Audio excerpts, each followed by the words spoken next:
റഷ്യയുടെ തലസ്ഥാനമായ മോസ്കോയിലേക്ക് ശക്തമായ ഡ്രോൺ ആക്രമണം നടത്തിയിരിക്കുകയാണ് യുക്രൈൻ. ഇന്ന് രാവിലെയാണ് 20-ലധികം ഡ്രോണുകൾ മോസ്കോ ലക്ഷ്യമായി പറന്നെത്തിയത്.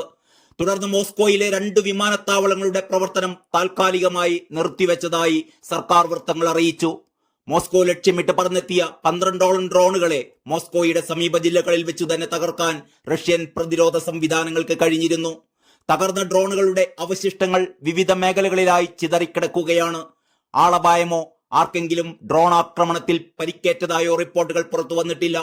ഡ്രോണുകളുടെ അവശിഷ്ടങ്ങൾ നീക്കം ചെയ്യുന്നതിനായി അഗ്നിരക്ഷാ സേനകളെ വിവിധ മേഖലകളിലേക്ക് നിയോഗിച്ചിരിക്കുകയാണ്. ഡെഡേമോ, സുക്കാവോ എന്നീ വിമാനത്താവളങ്ങളുടെ പ്രവർത്തനങ്ങളാണ് ഡ്രോൺ ഭീഷണിയെ തുടർന്ന് നിർത്തിവെച്ചത്. ഈ നിയന്ത്രണം എത്ര മണിവരെ തുടരുമെന്ന് റഷ്യൻ സർക്കാർ ഇനിയും അറിയിപ്പ് നൽകിയിട്ടില്ല.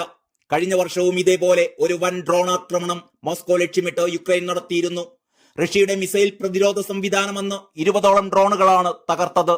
ആ ആക്രമണത്തിൽ ഒരാൾ കൊല്ലപ്പെടുകയുമുണ്ടായി. നിരവധി വീടുകൾക്ക് ഗുരുതരമായ രീതിയിൽ കേടുപാടുകൾ സംഭവിച്ചിരുന്നു.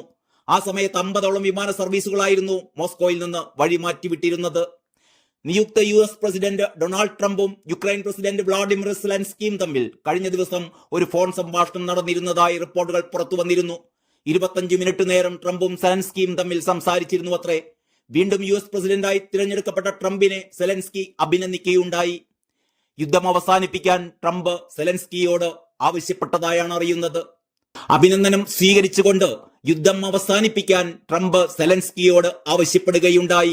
അതോടൊപ്പം തന്നെ സമാധാനം തിരിച്ചു കൊണ്ടുവരുന്നതിന്റെ ഭാഗമായി കുറച്ച് പ്രദേശം റഷ്യക്ക് വിട്ടു നൽകാൻ സമ്മതിക്കണമെന്നുകൂടി ട്രംപ് നിർദ്ദേശിച്ചിരുന്നു. പക്ഷേ ഈ നിർദ്ദേശം സെലൻസ്കി നിരസിക്കുകയാണ് ഉണ്ടായത്. അതിന് തൊട്ടു പിന്നാലെയാണ് ഇപ്പോൾ റഷ്യക്ക് നേരെ ഏറ്റവും വലിയ ഡ്രോൺ ആക്രമണം നടത്തിയത്. ഇത് ട്രംപിനെതിരായ യുദ്ധപ്രഖ്യാപനം കൂടിയാണോ എന്നതാണ് സംശയം. ട്രംപ് അധികാരത്തിലെത്തിയാൽ റഷ്യക്ക് അനുകൂലമായ നിലപാടായിരിക്കും എടുക്കുക എന്നതുറപ്പാണ്. ബൈഡൻ സർക്കാരിൽ നിന്ന് തങ്ങൾക്ക് ലഭിച്ചതുപോലുള്ള സൈനിക സഹായം ഇനി ഉണ്ടാവാൻ സാധ്യതയില്ല എന്ന തിരിച്ചറിവിലാവണം രണ്ടും കൽപ്പിച്ച് യുക്രൈൻ ഇത്തരമൊരു ആക്രമണത്തിന് മുതിർന്നത് എന്നാണ് കരുതുന്നത്. നേരത്തെ റഷ്യയിലേക്ക് ശക്തമായ ആക്രമണം നടത്തിയ യുക്രൈൻ അതിർത്തി മേഖലകളിലെ പല ഗ്രാമങ്ങളും പിടിച്ചെടുക്കുകയും അവിടെ സൈനിക പോസ്റ്റുകൾ സ്ഥാപിക്കുകയും ചെയ്തിരുന്നു.